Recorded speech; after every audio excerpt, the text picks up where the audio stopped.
La décision refusant l'imputabilité au service de l'accident doit être motivée et comporter l'énoncé des considérations de droit et de fait qui en constituent le fondement.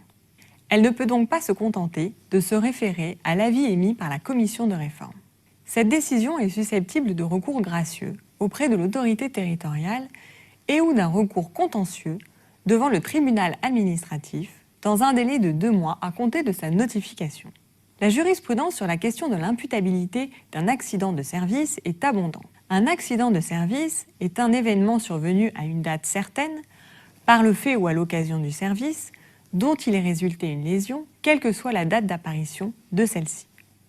Plusieurs conditions cumulatives sont nécessaires pour qu'un événement puisse être qualifié d'accident de service. À ce titre, doivent être prises en compte le lieu et le moment auquel s'est produit l'accident, l'activité exercée au moment de l'accident, ainsi que le lien entre les lésions subies par le fonctionnaire et ses fonctions.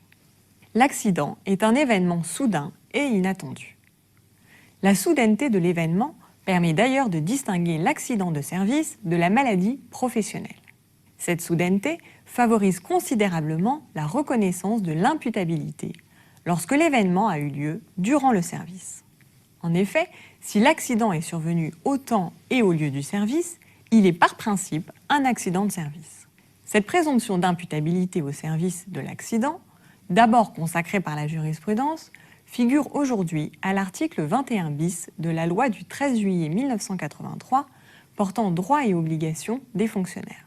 Cet article dispose, en substance, qu'est présumé imputable au service tout accident survenu à un fonctionnaire, quelle qu'en soit la cause, dans le temps et le lieu du service, dans l'exercice par le fonctionnaire de ses fonctions ou d'une activité qui en constitue le prolongement normal, en l'absence de toute faute personnelle ou de toute autre circonstance particulière détachant l'accident du service.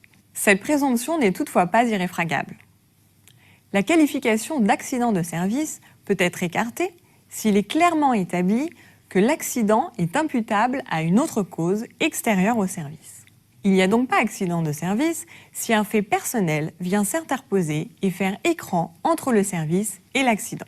Par exemple, ne peut être qualifié d'accident de service un accident de voiture survenu dans le cadre du service avec un taux d'alcoolémie, ou encore l'agression d'un agent par un de ses collègues pour des raisons privées, bien qu'étant intervenu dans l'enceinte de l'établissement. Au-delà des critères du lieu et du temps, on retrouve le critère de la nature de l'activité. L'activité doit apparaître comme le prolongement normal du service, c'est-à-dire soit comme la continuation de l'objet même du service, soit comme le corollaire normal des obligations du service. Ainsi, un accident qui survient alors que l'agent a quitté son poste durant ses heures de service, sans autorisation, n'est pas qualifié d'accident de service.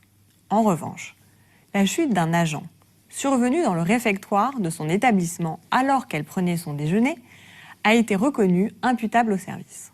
Enfin, l'exigence d'un lien direct, certain et déterminant entre le dommage et l'événement est la condition dont l'examen est le plus délicat.